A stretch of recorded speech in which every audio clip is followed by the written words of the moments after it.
디모데전서 4장 11절에서 16절까지의 말씀 우리 함께 합독하시겠습니다. 함께 합독하시겠습니다. 시작.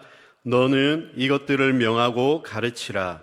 누구든지 내 연소함을 없이 여기지 못하게 하고 오직 말과 행실과 사랑과 믿음과 정절에 있어서 믿는 자에게 본이 되어 내가 이를 때까지 읽는 것과 권하는 것과 가르치는 것에 전념하라.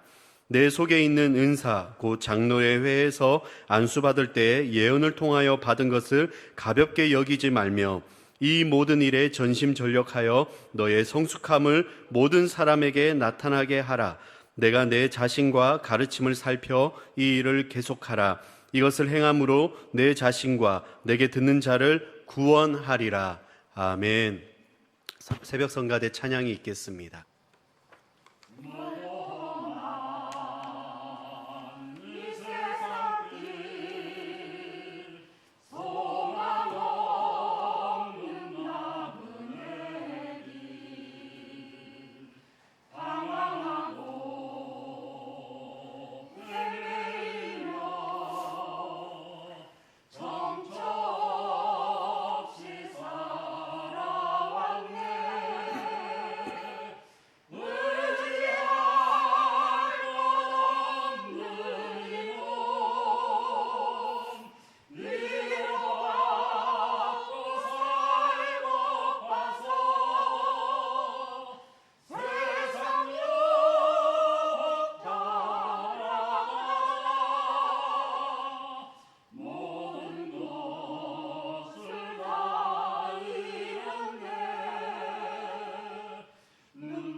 이제 영적인 아들 바울의 제자 디모데에게 사도 바울은 계속해서 권면하고 있습니다.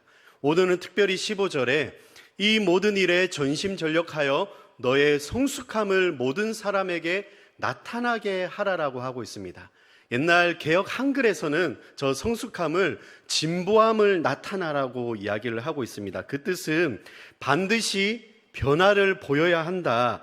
반드시 성숙했으면 너의 삶의 그 변화된 것들을 드러내야 한다라는 이런 뜻을 갖고 있습니다. 디모데라는 이 디모데 이름의 의미는 헬라어로 디모테우스 해서 하나님을 공경한다, 하나님을 사랑한다라는 그런 뜻을 가지고 있습니다. 근데 사도 바울이 그에게 이제 목회를 이렇게 해야 된다라고 권면하면서 특별히 오늘 15절에 있는 전심전력을 다하여서 성숙함에 대해서 이야기를 하고 있습니다. 이 성숙함이라는 것은 우리 안에 이제 성령 체험과 성령님의 만남으로서 우리가 은혜를 받게 됩니다. 그리고 그 은혜를 드러나는 것은 우리의 삶의 변화가 일어나게 됩니다. 우리의 삶의 변화가 일어난다는 것은 하나님이 어떤 분이신지를 알고 하나님께서 나를 위하여 왜 예수님을 보내주시는지 그 깨달음과 그 진리 안에서 이제는 크리스찬의 모습으로 이전의 옛 삶의 것을 내가 이제 벗어버리고 새로운 성령 충만한 삶을 나가게 되는 것이죠. 그래서 우리는 이것을 일당을 살아가는 동안 성화의 가정으로 살아간다라고 하는데 그 안에 우리의 삶의 변화가 있어야 된다라는 것입니다. 그래서 저는 오늘 말씀을 통하여서 성령님께서는 우리 가운데 우리가 그 큰 영적 경험을 하게 되면 우리의 삶에 이것에 대한 변화가 반드시 있어야 된다는 것을 오늘 새벽에 우리에게 깨우쳐주고 있는 것입니다. 그래서 저는 이러한 성숙함이 우리 성도님들에게 있으시길 축복합니다. 우리가 예수님의 제자들을 한번 보게 되면 예수님께서 제자들을 부르셨어요. 제자로 부르실 때 이들은 각자의 삶에 있어서 어부이기도 하고 세리이기도 하고 각자의 위치가 있었지만 그것들을 다 버리고 예수님을 따랐습니다.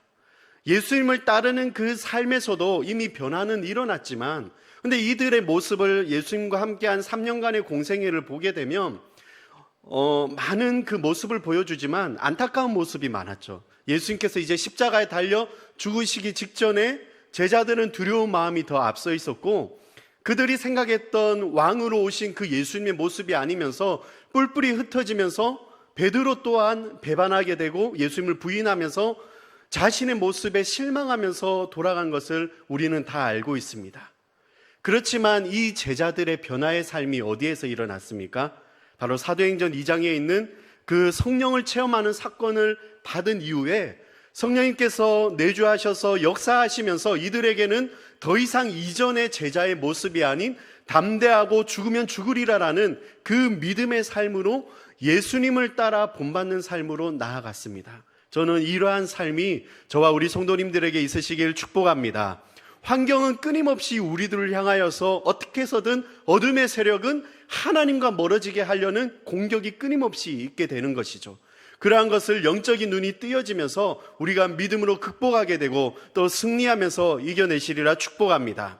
근데 이 이후에 16절 말씀을 보면 계속해서 바울이 내가 내 자신과 가르침을 살펴 이 일을 계속하라라고 이야기를 하고 있습니다. 이 일이라는 것은 이 디모데에게 주신 성령의 은사가 있었다라면 그것은 그가 이제 안수를 받을 때 목회자로서 이제 그가 나갈 때 안수를 받을 때 그 안에서의 그의 영적인 은사는 바로 말씀에 의지하여 가르치는 은사였습니다. 당시에는 성경이 구약밖에 없었습니다. 근데 계속해서 바울이 준 이 편지와 그 안에 있는 진리 대신 예수 그리스도에 대해서 그는 에베소에서 다신교를 믿고 아데미 신상을 믿는 그러한 이방 그 땅에서 끊임없이 예수 그리스도에 대한 진리를 가르치고 있었습니다. 그래서 내 자신과 내게 듣는 자를 구원하리라라고 이야기하는 것은 계속해서 내 안에 있는 은혜들을 받고 그 은혜들을 계속 간증하라라는 것이죠. 우리가 어떤 수련회나 어떤 영적인 체험을 하게 되면 많은 사람들 앞에서 내가 이러한 이전의 삶이 있었는데 이번에 이런 것을 경험하면서 하나님께서 나를 이렇게 변화시켜 주셨습니다라는 간증을 하게 됩니다. 이 간증이라는 것은 동일하게 나의 구원됨을 선포하는 것이고 어둠의 세력을 향하여서도 선포하는 것입니다. 오늘 디모데가 이렇게 선포하였던 것은 그가 어릴 때부터 그는 이제 디모데가 누구냐면 우리가 사도행전 14장을 보게 되면 바울 사도가 이제 1차 전도 여행을 가면서 루스드라에서 그때 그가 돌에 맞아서 죽게 되올 뻔했습니다. 근데 그때 그곳 안에서 처음으로 어린 디모데를 만나게 되는데 이 디모데의 아버지는 헬라인이었는데 일찍 돌아가셨어요. 근데 그 어머니와 외조모가 있었는데 유니게와 그 할머니는 하나님을 온전히 믿으며 예수 그리스도를 섬기는 그러한 기독교의 신앙을 갖고 있었습니다. 그래서 그것을 아들 디모데에게 말씀으로 잘 가르치면서 믿음의 자녀로 성장시키고 있었던 것이죠. 그래서 디모데가 그러한 어머니의 말씀과 할머니의 그 이야기를 들으면서 그가 자라나게 되었는데 바울이 그것을 보고 바로 자기와 함께 선교 여행지에 동행하였던 것입니다. 그러면서 이제 바울은 계속해서 하나님의 부르심에 힘입어서 이제 계속해서 다음 선교지로 이동할 때 바울의 오른팔과 왼팔이 바로 디도와 디모데였는데 디도는 좀 더 어려운 땅 구브로 섬에 그를 이제 목회자로 두게 되고 이제 디모데는 이 에베소 교회에 말씀으로 주로 가르치는 그 사역에 이 디모데를 이제 두게 되는데 체력적으로는 디모데가 좀 많이 약한 것을 우리가 뒤에 보면 이제 알게 됩니다. 그렇지만 이 디모데에게 주신 하나님의 그 은사, 가르침의 은사, 목회를 하면서 목회자가 필히 갖고 있어야 되는 진리에 대해서 어떠한 것도 타협하지 않고 예수 그리스도가 누구인지를 전하는 그 복음의 핵심에 대해서 바울은 알고 있었기 때문에 그에게 다시 한 번 더 너에게 받았던 그 은사를 누리면서 나아가라라고 이야기를 합니다. 그러면 이 디모데가 그 받은 말씀으로 무엇을 가르쳤을까요? 우리는 우리가 읽었던 12절 말씀을 통해서 우리가 보게 되는데, 그 전에 그 어머니로부터 하나님의 말씀을 들으면서 하나님이 사랑이라는 것을 이미 디모데는 알고 있었습니다.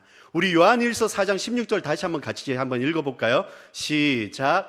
하나님이 우리를 사랑하시는 사랑을 우리가 알고 믿었노니 하나님은 사랑이시라. 사랑 안에 거하는 자는 하나님 안에 거하고 하나님도 그의 안에 거하시느니라. 아멘. 하나님 자체가 사랑이십니다. 그래서 그 사랑이란 것을 깨닫게 되면 그가 목회하는 가운데 하나님은 사랑이시지, 그 마음으로 목회에 전념할 수 있는 것이고, 우리의 삶 가운데서도 동일하게 하나님이 사랑이라는 것을 알게 되면 내가 만나는 가운데, 나의 사역 현장 안에, 나의 공동체 안에서도 동일하게 말씀을 전할 수 있는 것입니다. 목회자뿐만이 아니라 이 자리에 함께 하시는 우리 성도님들, 또 유튜브로 예배 드리시는 분들에게도 동일하게 적용되는 것입니다. 그래서 오늘 디모데에게 주신 그 말씀으로 본이 되라라고 이야기를 하는데, 이제 바울은 디모데에게 본받으라라고 이야기를 하는데, 물론 자신을 본받으라라 할 수도 있지만 사도 바울은 그것을 넘어서서 내가 믿고 있는 진리 대신 예수 그리스도를 따르는 나의 삶을 따라 너도 예수님을 따르는 자가 되는 그 삶을 본받으라라고 이야기를 하고 있습니다. 그래서 12절 우리 한번 다시 같이 읽겠습니다. 시작. 누구든지 제 연소함을 업신여기지 못하게 하고 오직 말과 행실과 사랑과 믿음과 정절에 있어서 믿는 자에게 본이 되어라. 아멘. 바울은 디모데에게 5가지에 대한 이야기를 하고 있습니다. 어떤 것을 본받아야 되느냐? 말과 행동과 사랑과 믿음과 정절에 대해서 이야기를 하고 있습니다. 말이라는 것은 우리가 이 앞에 봤었던 경건의 모습이 그 안에 드러나게 됩니다. 신앙생활을 훈련을 하게 되고 경건의 모습으로 연단을 하게 되면 우리의 언어에서부터 바뀌게 되는 것이죠. 감사의 언어가 나타나게 되고요, 부정적인 언어를 피하게 되고 하나님을 높이는 언어로 우리의 말이 바뀌게 되는 것입니다.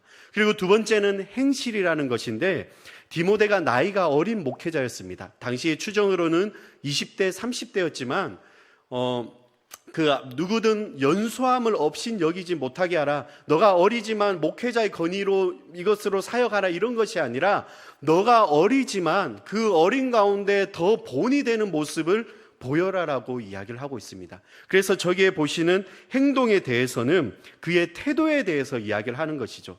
어른에게는 좀 더 공손함으로, 그리고 그 밑에 있는 자기보다 어린 사람들에게는 관용으로 베풀 수 있는 마음, 그리고 부정적인 행동보다는 적극적으로 오히려 능동적으로 참여하라라는 그런 이야기를 하는 것입니다. 그리고 세 번째가 사랑에 대해서 이야기를 하고 있습니다. 아까 사랑은 하나님 자체가 사랑이라고 이야기를 했습니다.